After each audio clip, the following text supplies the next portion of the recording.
Thank you for listening to the podcast. My name is Yuras and I am here with Rain. How are you?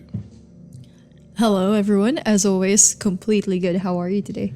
I'm doing good. Today we're going to be talking about Tina Fontaine's death. It's a case about a 15-year-old Indigenous woman from Canada who has been, found dead in August of 2014. So some time ago.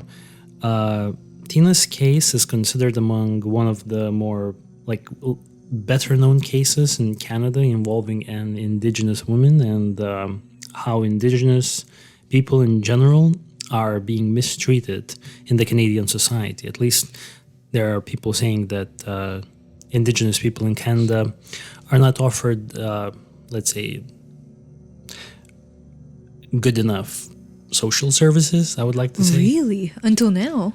Does this still happen today? Well, I feel like there's some sort of a progress happening, but honestly, I can't really comment because I'm not from Canada. True. And I haven't really experienced anything like that, so I can't tell you. Yeah, I remember there was this highway or road in Canada wherein, I don't know, I think you mentioned something like it before.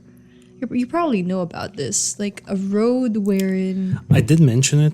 there's I a already lot of- forgot about it a little bit, but yeah, there was some sort of a road where I think a lot of Indigenous women go were missing. found, yeah. Or were found or Something. kind of go missing along that area. Yeah, that's disturbing. Yeah. So regarding Tina's case, in December of 2015, so 1 year later, after she was found dead, a suspect was charged with second-degree murder in connection to her death. However, since the prosecution couldn't really find any direct links that could establish that this suspect was responsible, he was let go. What?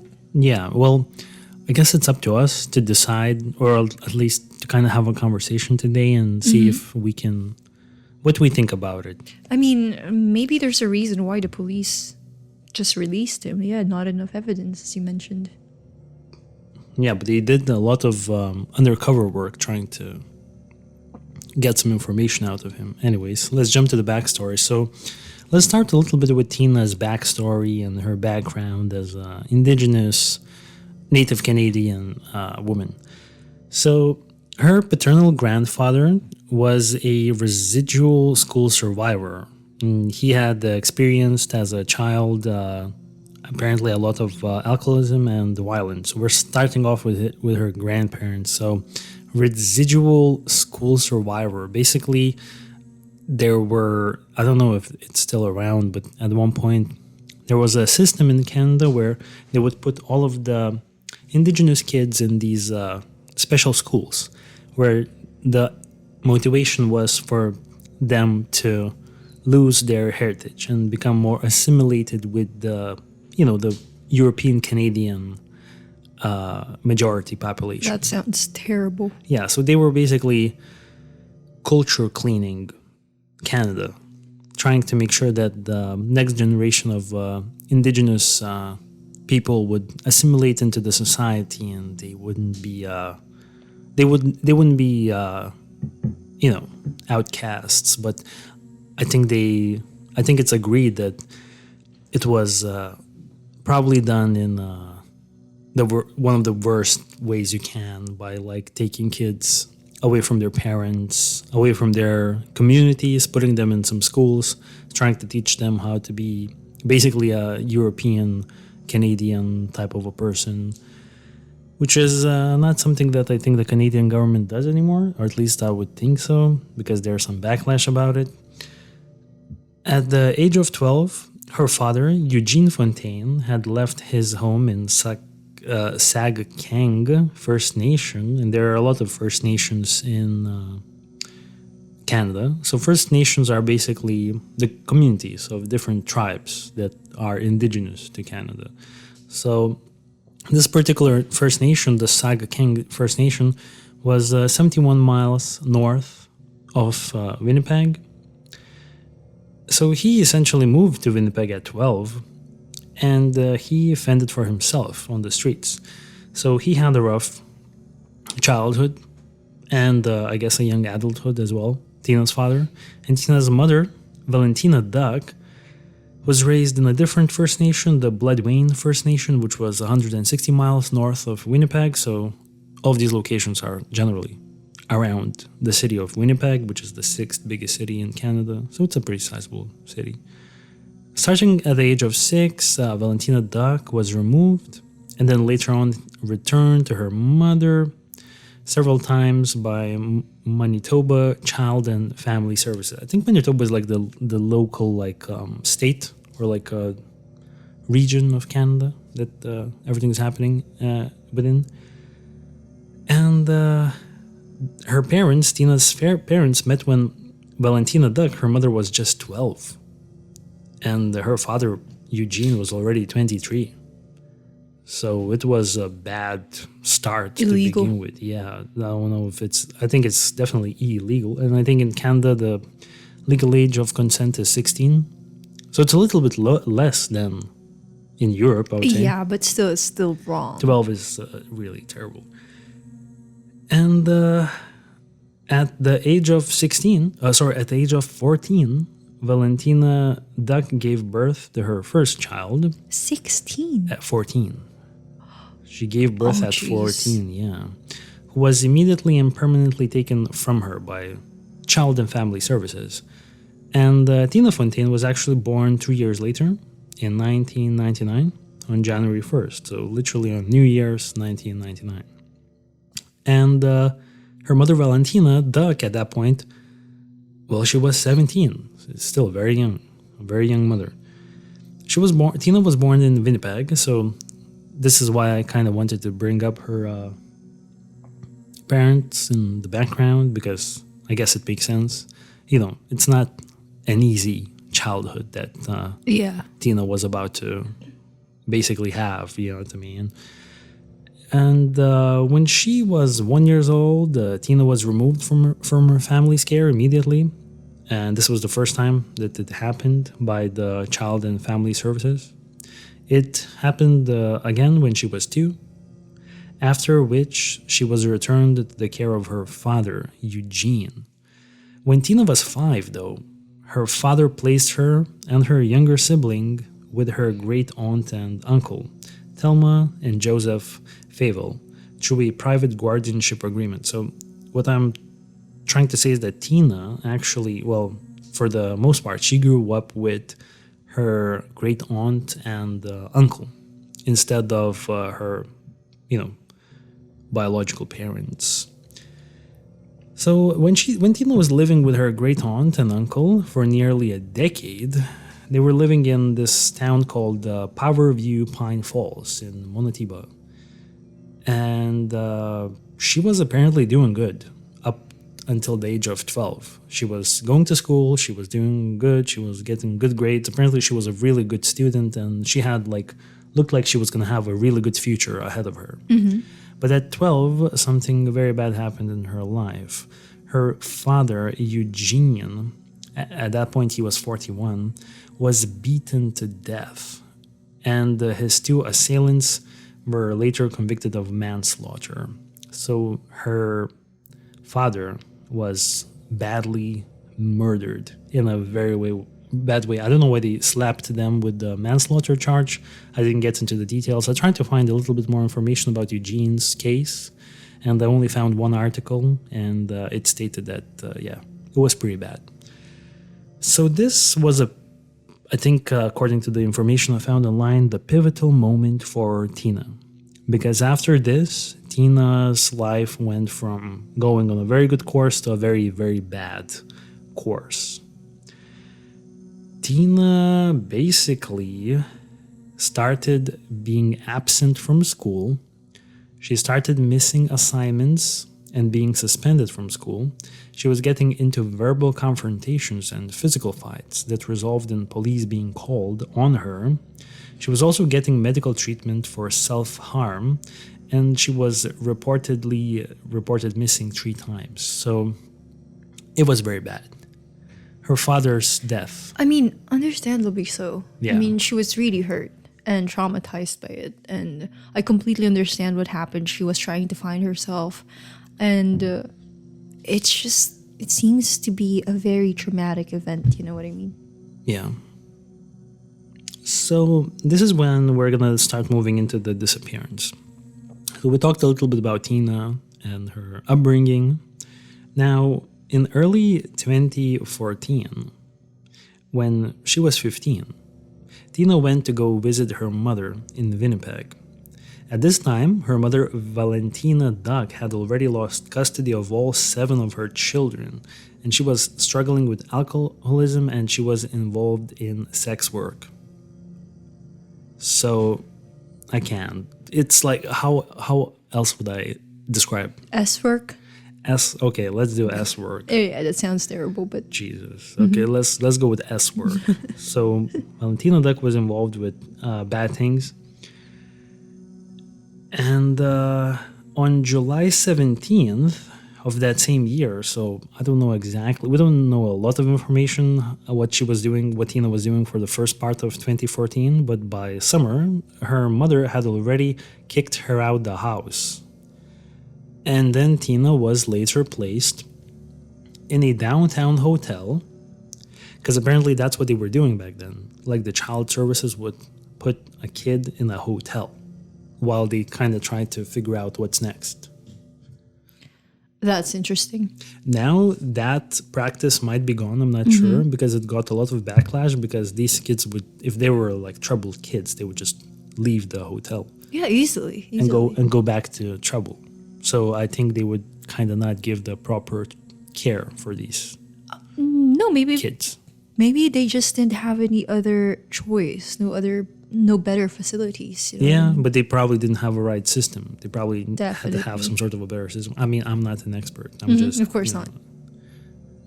know. So from July 23rd to July 29th of that year, Tina stayed at a temporary youth shelter called Nidivawe or something like that. Her bed was given away to another youth after Tina missed her curfew for the second time. So by the end of that month, on July 31st, Tina was reported missing to Winnipeg police. Her aunt, Lana, and she basically said that Tina stayed with her from August 1st to August 3rd. So I don't know exactly what happened between July 31st and August 1st and 3rd, but apparently maybe when Tina was kicked out from that youth shelter, as I understand, she went and stayed with her aunt for a little bit. So this piece of the timeline is not really documented that much, so I'm just guessing here. But by August 5th, Tina called her child family services worker, and she was picked up by members of the police and the child family services.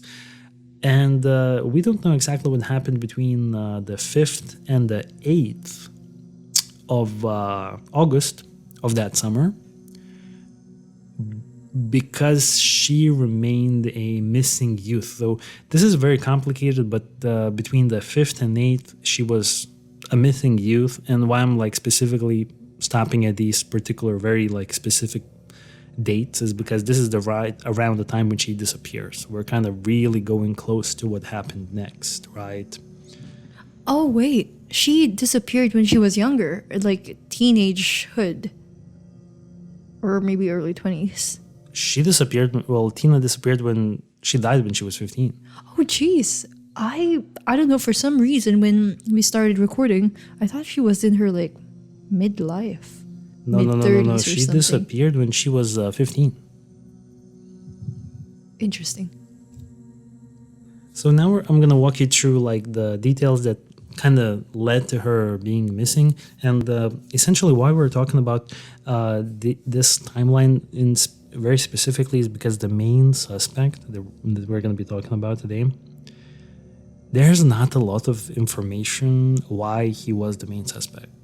So I guess we have to know the timeline and then the few little details about him to kind of think if he was involved, because the real idea of this podcast is to think, how certain are we that the main suspect that I'm going to bring into the case in a little bit, how certain are we that he is responsible for Tina's death? So, Yeah, this is what I wanted to kind of go from. Let's jump a little bit back to August 8th, 2014. Tina and a female friend at that point had arrived at the youth shelter, so she was apparently hanging out with a friend. Tina used an alias of Tessa Gumund and indicated that she lived with her mother, Robin, and that she had not been home in a week, and that she had no prior involvement with child and family services. So essentially, Tina is lying. She's lying to the shelter. She's not saying that she's Tina, because if she told that she was Tina, she was afraid that police will go to the shelter and book her, you know what I mean, transfer her to the child services, blah, blah, blah, blah, all that stuff. So she doesn't want that to happen. So she just wants a place to stay overnight with a friend. Yeah, it's really crazy at how she seemed like she really disliked the fact that she had to go back to a shelter or something. She didn't. So she completely didn't do that. Yeah, she didn't want to be there. Yeah. So Tina was apparently with a swollen lower lip and several scratches on her knee when she went on the 8th to this shelter at 2 a.m. in the morning. Seems like she's been in a fight. Or something. She indicated that she had tripped over a skateboard and had landed on a table, but I think she may have been lying. She may have been physically abused by that point. So the friend that Tina was with, she actually took one of the staff workers aside in private, and she said that, yo, this is not Tessa, this is Tina Fontaine, and she's lying to you guys. Please give her some help. So the friend kind of wanted to, for her to get some help. But Tina denied all of these allegations that she's not Tessa. She was saying that I'm Tessa, all this and that. Apparently, at some point, law enforcement got involved. We don't know what happened next. And Tina and her friend eventually left the shelter at 3:30 a.m. and no one really intervened. So that was kind of strange. 2 hours later, at 5:15 a.m. on the morning of August 8th, Winnipeg police pulled over a vehicle in central Winnipeg, and the individual had failed to use proper signals. So when police record checks revealed that the individual driving the vehicle had a suspended license. So when they approached the vehicle, officers smelled alcohol on the driver's breath, and the driver became agitated. Officers noticed a young female in the vehicle who gave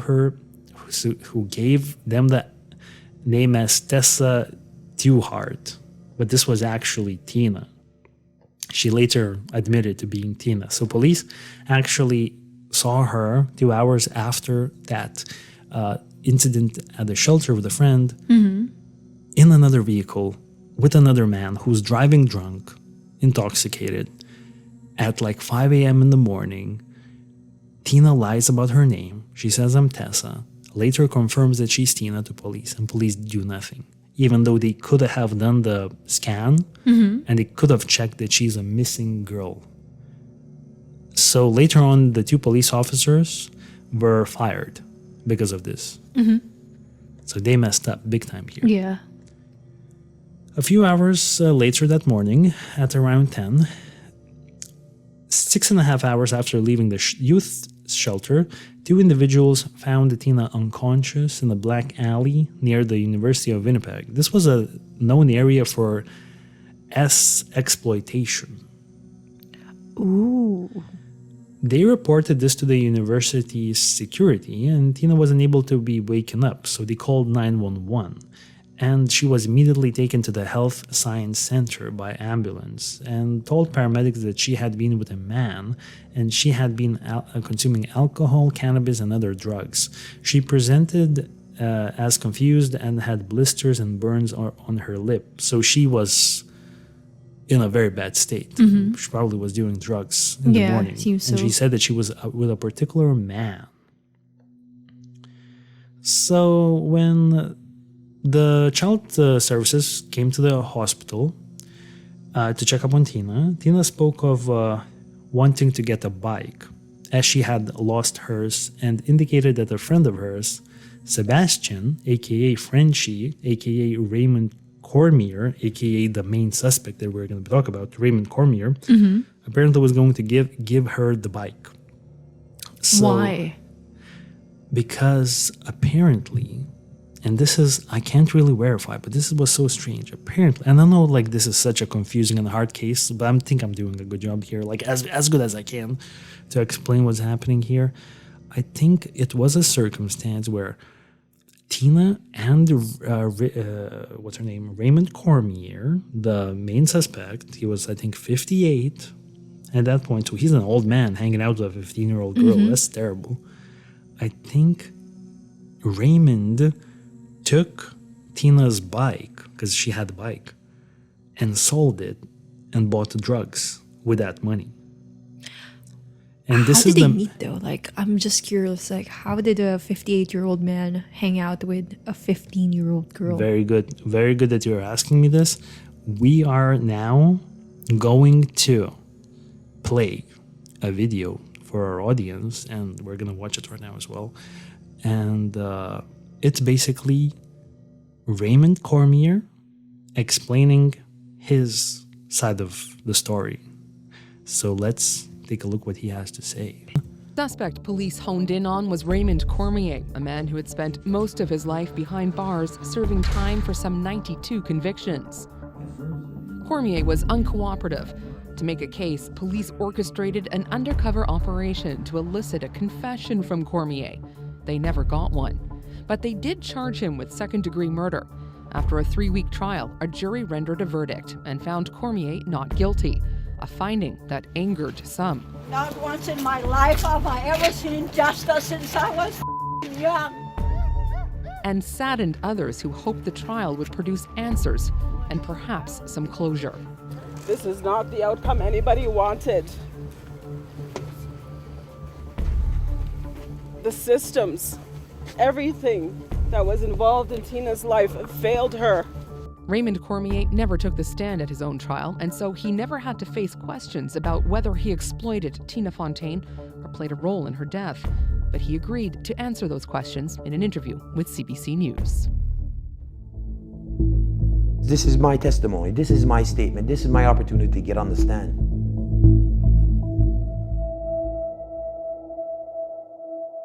Did you kill Tina Fontaine? No, I did not. I had nothing to do, absolutely nothing to do with the death of Tina Fontaine. Tell me about how you first met Tina.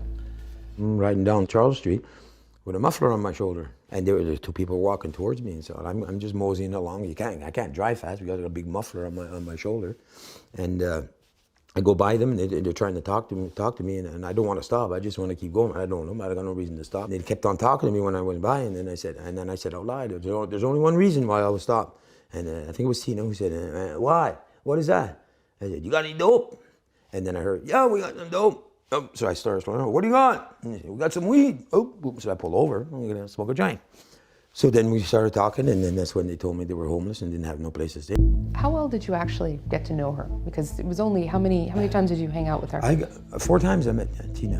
One of the things many people watching this case and in the public had trouble with was the fact that you were hanging out with a 15-year-old and you guys were doing drugs and drinking. How do you explain that relationship? Okay. When you use the word that I was hanging out with Tina, that's wrong. I bumped into Tina and Cody 3 times. That's not hanging around with anybody. Hanging around with somebody is when you go downtown and somebody's hanging around in front of the mall and you start hanging around with them, smoking dope with them and drinking beer with them and blah, blah, blah. That's hanging around with them. That's not what happened with Tina and Cody. I answered the door and it was Tina. And Tina, as soon as she saw me, she ran into my arms, started crying. Now, again, when that happened, I thought in my own head, in my own skin, that, okay, Cody's gone to the reservation and she comes here, she wants to play. That's what I assumed. Now, there's the issue that some people might have about what is a 50-year-old man doing with even a 16-year-old girl or a 17-year-old girl and having, I don't know, intentions of having a fling with that young woman. 16 is a young woman according to the law. Remember the first time I met her, I told you with the muffler? I told her because she did look young, but she also looked old enough. So it was like borderline, are you old enough to be, and that's what I told her. I said, Tina, if you're old enough to be involved in an adult relationship and that's what you want with me, then I'm all good for it. I'm all good. Let's go have some fun. That's what I told her. Did you have sex with Tina Fontaine? I never had sex with Tina, not once. Nothing. I thought we were going to have a sexual relation. We were going to have a fling, whatever. I'm not bragging or anything, but I have quite a few flings. Why is it you think police looked at you as the suspect? Probably because I was the one who had the most convenient background, my history. 92 convictions, in and out of jail, homeless. They handpicked me. They called me out of the available suspects and said, okay, we're going to pin it on this guy. You know how we met? How? The first time we met, and then we had sex. Okay, that did sound like I said I had sex with her. I thought I was going to have sex with Tina. I didn't have sex with Tina, but that little piece there sounded like I said I had sex with Tina. I've never admitted to anybody ever anywhere that I had sex with Tina. That little piece may sound like that, but if you were be able to have all the words that were said, then you would see that it's not what I was saying.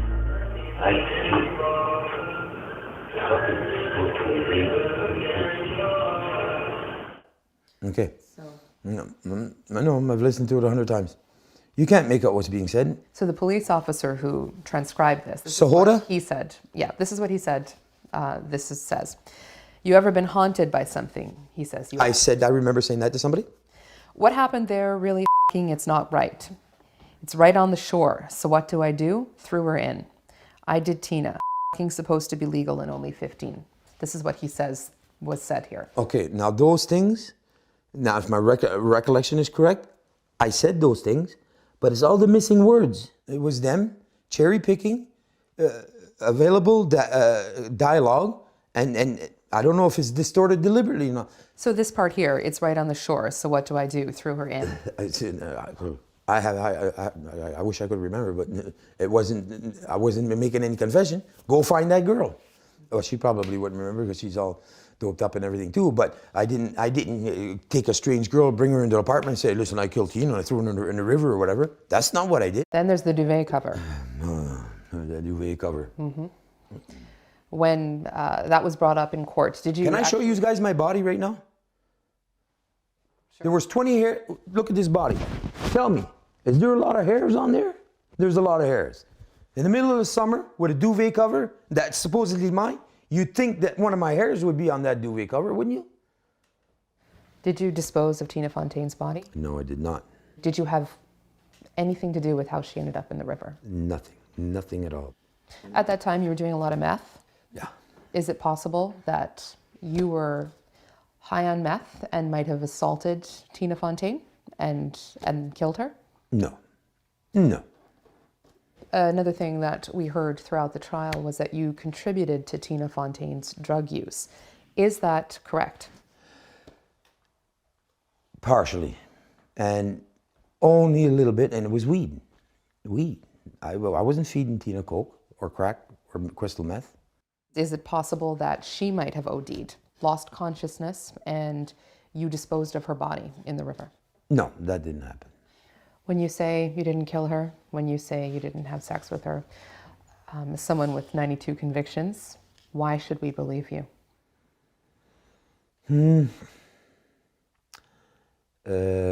Why? I don't know. That's up to each and every individual to decide for themselves. What do you have to say to people who think that you got away with murder? You have the right to your opinion, to decide for yourself whether I did or didn't. You can believe the bullshit, or you can believe what was presented in court, and if you believe that, then okay, whatever. That's your baggage. That's your garbage. I'm here today to tell everybody that I didn't do it. I had nothing to do with it in any way, shape, or form. So we just listened to Cormier explaining himself. What are your thoughts? I would immediately say that he did it, and maybe under the influence or not, but the whole interview, it was kind of funny at one point, honestly, because he was bluffing, he was losing words, didn't even know what to say, and I don't know, it's just really creepy for some reason for a 58-year-old man in any way, shape, or form, unless he was a teacher or something, to be connected or friends with a 15-year-old. And the way he mentioned that when Cody, Tina's boyfriend, was in another city, I believe, he mentioned that Tina went to his house or went up to him, hugged him, and like talked to him or something. And then he said he thought she wanted to play. She wanted to play? That's weird.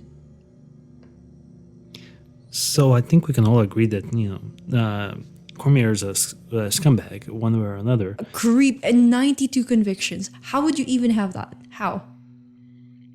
92. I think he was basically just a career criminal. He would burglarize homes, whatever he could find on a regular basis. And he would go to prison for a bit, come out, and rinse and repeat the process. 92 though, that's like a high number. That's a humongous amount of times that. Yeah, that's true. How do you even achieve that? That's a good point. Like, you do like crimes every day? Of course, it's every gonna be other day. easy. Yeah. So, just to finish up, Tina's body was found on the 17th of August. So this is, I think,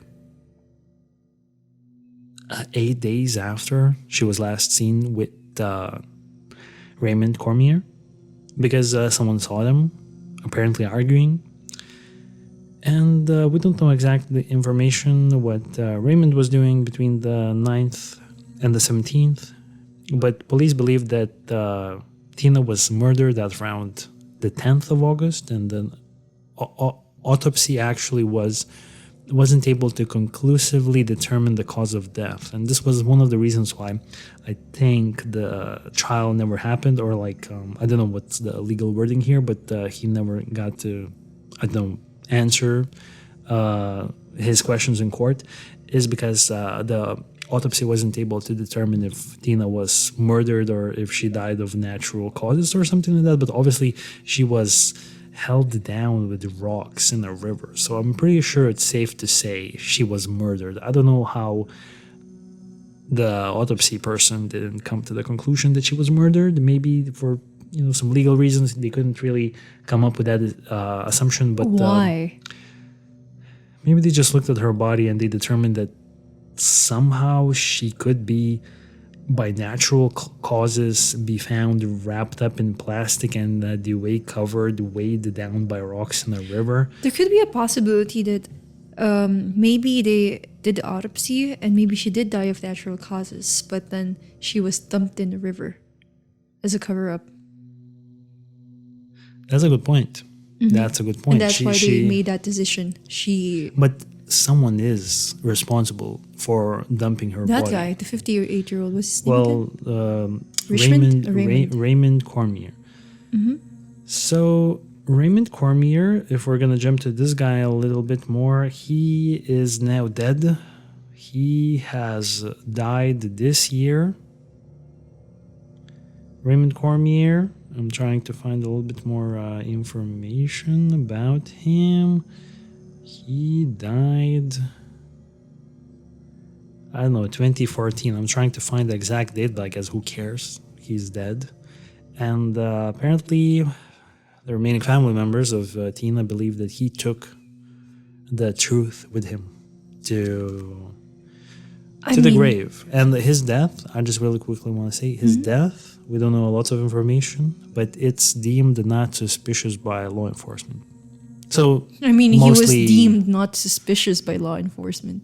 No, I think he was suspicious, but they couldn't find him. But I get what you're saying. Like, it's strange that... but honestly, what do they have? I guess they have a few times when he said... not publicly, while he was being secretly recorded, that he killed Tina and that he dumped her in the river. And he slept with her? And he slept with her, but he says, you can't make it out from the recordings. It was so obvious. It was obvious to you, right? Mm-hmm.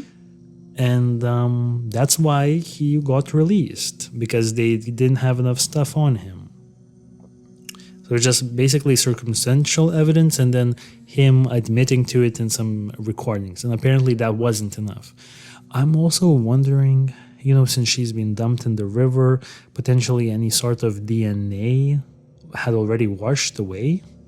How long until they found her body? 8 days. She was last seen on the 9th, and her body was recovered on the 17th. Oh, so sorry. So 8 days. Is that enough for the current to wash away? The thing is, she was already seen with Raymond Cormier. So I feel like he could even claim that, oh, that DNA is from the time when we were just hanging out. And then she went away somewhere. You know what I mean? So even if they found some DNA on her body, unless it's like actual like semen in her or something like that, if it's not that, if it's just like fingerprint or a hair follicle, I feel like at that point he would still get to claim that he's not responsible.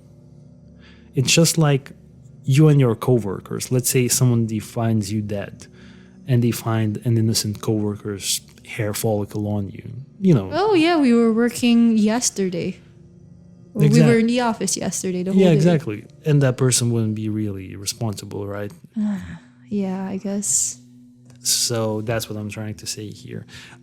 So yeah, basically Raymond Cormier, 92 convictions, as you said, even after the murder of Tina. If he was responsible, if he wasn't responsible, whichever way, he still kept committing crimes. He had been, I think, in Ottawa, the capital of Canada, by the time when he was killed or murdered or died. Whatever happened to him, I couldn't find information. And he was apparently, even before dying, a couple of years before dying, he was targeting apartments, parking garages, mail and storage rooms, and he was just basically doing the only thing he knows, and he was basically breaking into stuff and trying to get money that way. So this is all the information that I have about Tina's case. I wanted to bring it up. I actually have been aware about Tina Fontaine's death for a while now, and I thought it was time to have a discussion. I do think, in all honesty, I think Raymond did it. But in some ways, the system failed Tina. Yeah, I think the first fail is that jumps to my mind is when the two police officers saw Tina, a 15-year-old girl, in the middle of the night, who was, I think, at that point in the system, a missing person. I think she was in the system as a missing person. I'm not sure. Even if she wasn't in the system as a missing person, then the people running the system made the mistake. I mean, someone that's made a just mistake. incompetence. Yeah, someone definitely made a mistake. Because I think the way that Tina was living her life, I mean, I think it was a very high likelihood that she was gonna end up in danger. I feel like she was exploited by a lot of people. Definitely. In the streets, and I feel like maybe someone from the services should have, noticed that. But it seems like the services themselves, they're not really...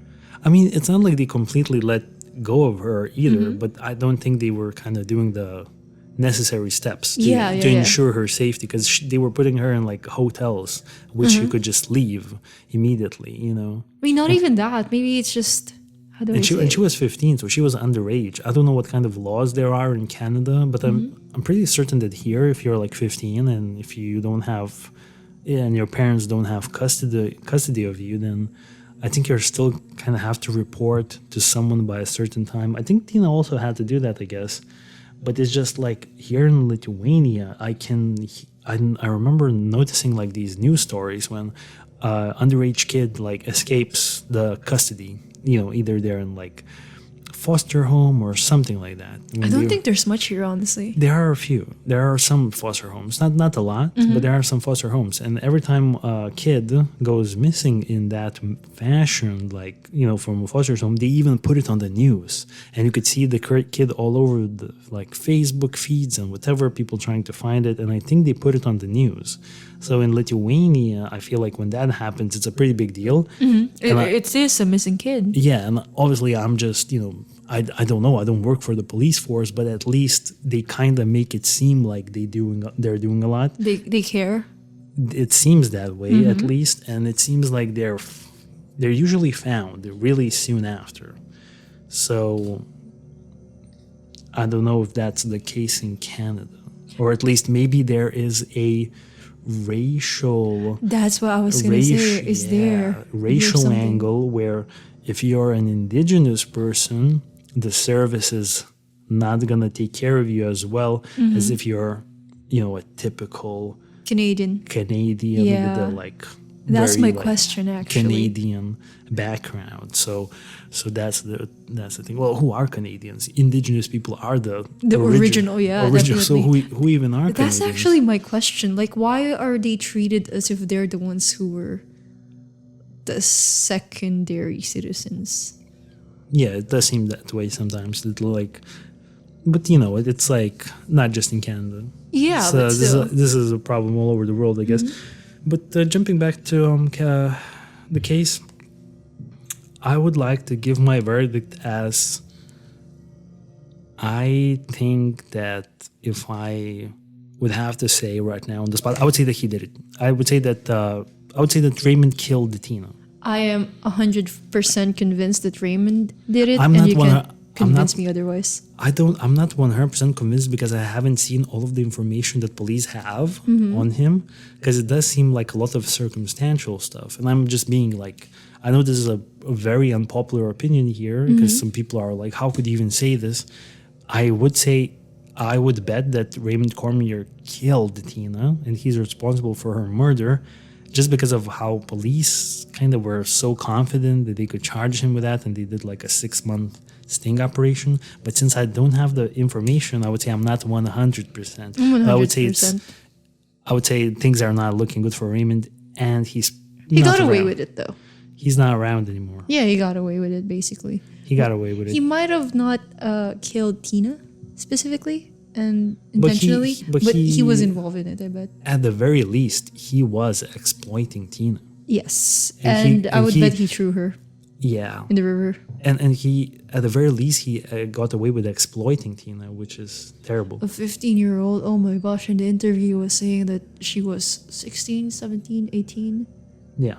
He was trying to find like an excuse to protect himself. It's crazy. Yeah. He did sound a little bit like a crazy maniac because he was so confident in his answers. He was slipping though. He mentioned that they did the do. Yeah, they had the intercourse. Yeah, like intimate moments. Like he mentioned that they never did in the interview. He said that they never did. They nearly had, but they never did. But in some recordings, he mentioned that it was a few times. And then that- he said, and his explanation was like, "Oh, like you can't make I don't out, even remember. and you can't really. Maybe the audio was altered. I mean, It's crazy. yeah, And the way he spoke, though, at one point, I was thinking, man, this guy speaks too fast.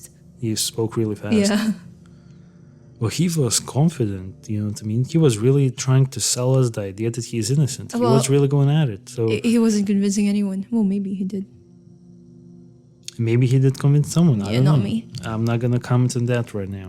I'm just gonna say that he's looking insanely suspicious. I just think that a lot of people failed Tina in a lot of different ways, and Yeah. it's just sad at how her life ended. Yeah. And how her situation was. Yeah, I agree. So I guess the question remains, and we're gonna name this podcast probably in the question form: is Raymond Cormier responsible? So please, guys, what do you guys think? Local Canadians listening to this stuff, yeah, what do you guys think? Thank you for listening, and we will talk to you next time. Thank you. Bye. See you.